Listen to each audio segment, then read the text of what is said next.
তিলাওয়াতের ভাজে ভাজে সুরের অলংকার, এ কোরআন বাণী যে আল্লাহর, এ কোরআন বাণী যে আল্লাহর। আসসালামু আলাইকুম ওরহমতুল্লাহি ওবরাকাতুহু।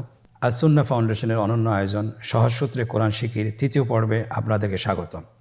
আলহামদুলিল্লাহ, গত দুটি ক্লাসে আমরা মোট 13টি হরফ শিখেছি।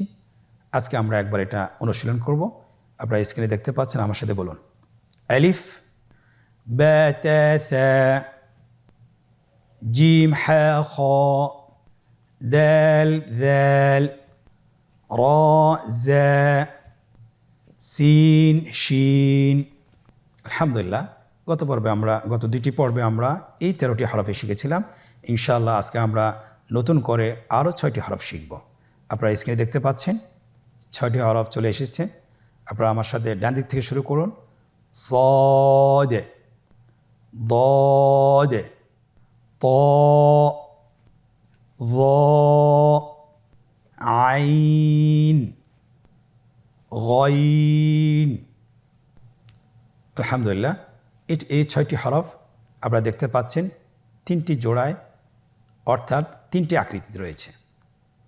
প্রথম দুটি হরফ সদ, দজ একই আকৃতির, দ্বিতীয় দুটি হরফ ত, জ একই আকৃতির, এবং তৃতীয় দুইটি হরফ আইন, গাইন একই আকৃতির, শুধুমাত্র নোক্তার পার্থক্য রয়েছে। শুরুতে আমরা শুরু করছি সদ। সদ হরফটি পুর হরফ, মোটা হরফ, উচ্চারণের ক্ষেত্রে মোটা করে পড়তে হবে এবং উচ্চারণ করার সময় 3 আলিফ টেনে পড়তে হবে। আপনারা আমার সাথে বলুন সদে। আবার বলুন সদে। আলহামদুলিল্লাহ, খুবই সহজ।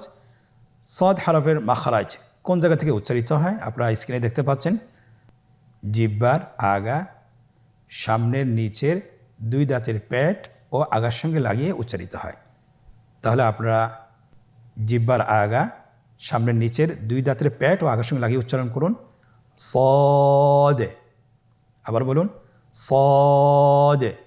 আলহামদুলিল্লাহ, আমরা সদ হরফটি শিখেছি। পরবর্তী হরফের নাম হলো দদে। দেখতে একই রকম সদের মতোই, শুধুমাত্র নোক্তার পার্থক্য। সদের মধ্যে কোনো নোক্তা নেই, দদের মধ্যে নোক্তা রয়েছে। দদ হরফটি উচ্চারণ করার সময় অবশ্যই 3 আলিফ টেনে পড়তে হবে। আপনারা আমার সাথে বলুন দদে। আবার বলুন দদে। আলহামদুলিল্লাহ, দদ হরফটিও মোটা হরফ, মোটা করে উচ্চারণ করতে হবে। দদের মাখরাজ জিহ্বার গোড়ার কিনারা সামনের উপরের 2 দাঁতের গোড়ার সঙ্গে লাগিয়ে উচ্চারিত হয়। আপনারা আবার উচ্চারণ করার চেষ্টা করুন দদে। আবার বলুন দদে। মাশাআল্লাহ, আলহামদুলিল্লাহ, সদ দদ দুটি হরফ আমরা শিখেছি। পরবর্তী দুটি হরফ আপনারা স্ক্রিনে দেখতে পাচ্ছেন। ত, জ, ত, জ। আলহামদুলিল্লাহ, এই দুটি হরফও খুবই সহজ। শুধুমাত্র আপনাকে দেখেই আমার সাথে প্র্যাকটিস করলে আপনারা শিখতে পারবেন। তো হরফটি মোটা হরফ, এটা উচ্চারণের সময় অবশ্যই মোটা করতে হবে এবং উচ্চারণ করার সময় 1 আলিফ টেনে পড়তে হবে। আমার সাথে বলুন ত। আবার বলুন ত। এর মাখরাজ কোন জায়গা থেকে আপনারা স্ক্রিনে দেখতে পাচ্ছেন। জিহ্বার আগা সামনের উপরের 2 দাঁতের গোড়ার সঙ্গে লাগিয়ে উচ্চারিত হয়। আপনারা তাহলে ছবি দেখে আপনারা আমার সাথে উচ্চারণ করুন ত। আবার বলুন ত। মাশাআল্লাহ, আপনাদের হচ্ছে, আপনারা চেষ্টা করেন, ইনশাআল্লাহ আপনারা পারবেন, সঠিকভাবে উচ্চারণ করতে পারবেন। পরবর্তী হরফ হলো ত এর মতোই একই আকৃতির। হরফটির নাম হলো য। হরফটির নাম কি? য। একটু মোটা করে বলতে হবে। হরফটি হলো মোটা হরফ, বারিক করে পড়া যাবে না এবং হরফটি উচ্চারণ করার সময় অবশ্যই 1 আলিফ টেনে পড়তে হবে। আমার সাথে বলুন য। আবার বলুন য। আলহামদুলিল্লাহ, আমরা শেষ করতে পেরেছি। আপনারা স্ক্রিন লক্ষ্য করুন, য হরফটি কোন জায়গাতে উচ্চারিত হয়। জিহ্বার আগা সামনের উপরের 2 দাঁতের আগার সঙ্গে লাগিয়ে উচ্চারিত। আপনারা জানেন যে সা, জাল, য এই 3টি হরফ একই স্থান থেকে উচ্চারিত হয়। তাহলে আপনারা একটু দেখুন আপনাদের জিহ্বাটা সামনের উপরে 2 দাঁতের আগার সঙ্গে লেগেছে কি না, আপনারা একটু লক্ষ্য করুন এবং আমার সাথে বলার চেষ্টা করুন য। আবার বলুন য। আলহামদুলিল্লাহ, আজকের পর্বে আমরা 4টি হরফ শেষ করেছি। বাকি 2টি হরফ আমাদের সামনে রয়েছে, আপনারা স্ক্রিনে দেখতে পাচ্ছেন। 2টি হরফের নাম হলো আইন এবং গইন। আইন এবং গইন 2টি হরফে একই আকৃতির। এর মধ্যে একটি হরফ হলো আইন। আইন হরফটি উচ্চারণের সময় অবশ্যই 3 আলিফ টেনে পড়তে হবে এবং আইন হরফটি বারিক হরফ, পাতলা করে পড়তে হবে। আপনারা আমার সাথে বলুন আইন। আবার বলুন আইন। আইন হরফটি কণ্ঠনালীর মধ্যখান থেকে উচ্চারিত হয়। আমরা প্রথম পর্বে হা হরফটি শিখেছিলাম। আইন আর হা একই স্থান থেকে উচ্চারিত হয়। আমার সাথে আবার বলার চেষ্টা করুন আইন। আবার বলুন আইন। আলহামদুলিল্লাহ, খুব সহজ। শুধুমাত্র একটু চেষ্টা করলে আপনারা ভালোভাবে আত্মস্থ করতে পারবেন ইনশাআল্লাহ। আইনের আকৃতিতে আরেকটি হরফ, সেটার নাম হলো গইন। আইনের উপরে একটা নোক্তা বসিয়ে দিলে গইন হরফটি হয়ে যাচ্ছে। তাহলে গইন হরফটিও উচ্চারণ করা খুবই সহজ।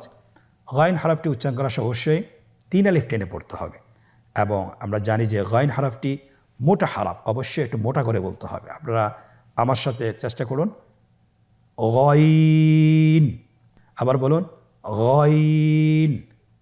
গইনের মাখরাজ কোন জায়গায় আপনারা স্ক্রিনে দেখতে পাচ্ছেন, ছবিতে দেখা যাচ্ছে।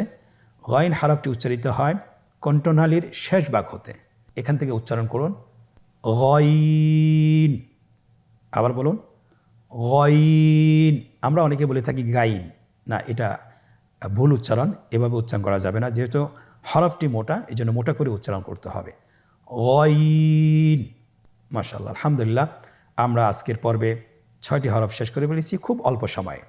আমরা শুরু থেকে আরেকবার বলি صاد ضاد طاء ظاء আইন গইন।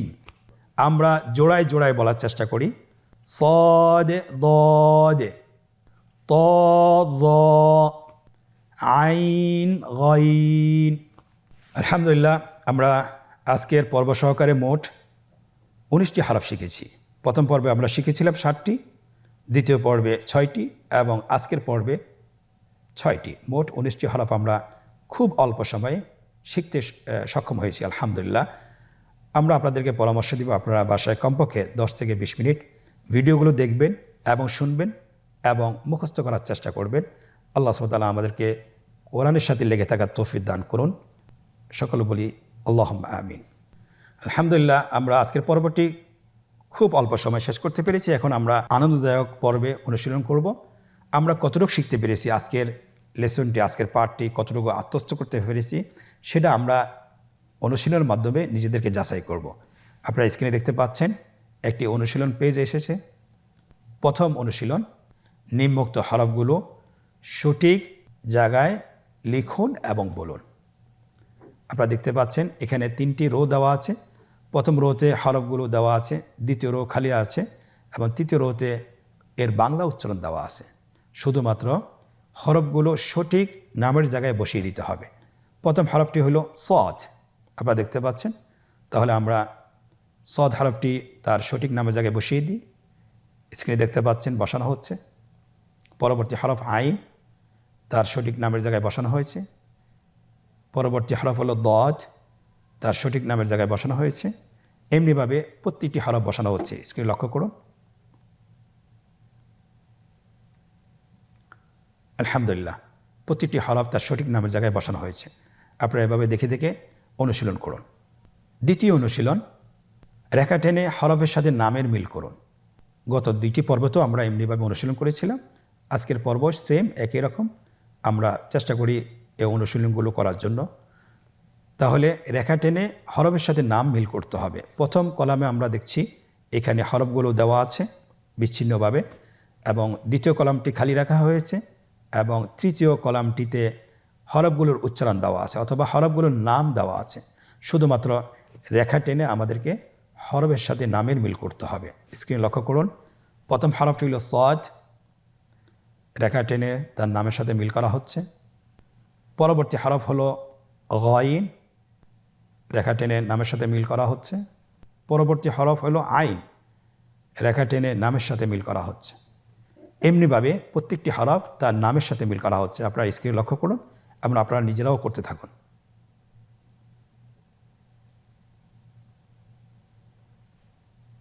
আলহামদুলিল্লাহ, আমাদের দ্বিতীয় অনুশীলনটি আমরা শেষ করেছি।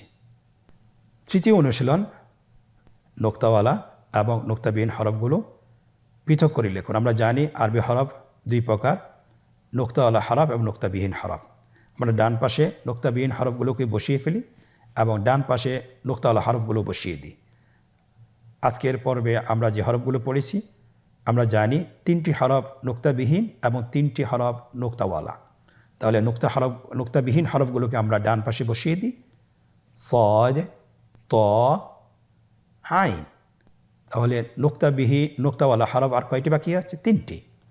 লিখে ফেলুন, স্ক্রিনে লেখা হচ্ছে দদ, য, গইন।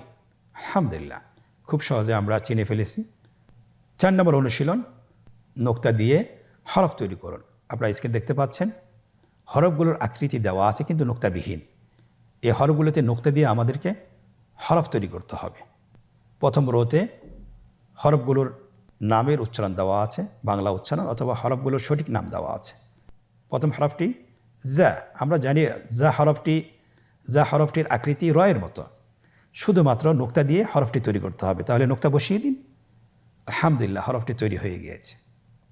পরবর্তী হরফ তা। তা হরফটি কীভাবে তৈরি করতে হবে? বায়ের আকৃতিতে হরফটি, কিন্তু উপরে 2টি নোক্তা দিয়ে দিলে তা হরফ হয়ে গেল। আলহামদুলিল্লাহ, উপরে নোক্তা 2টি বসানো হয়েছে। পরবর্তী হরফটি দাল।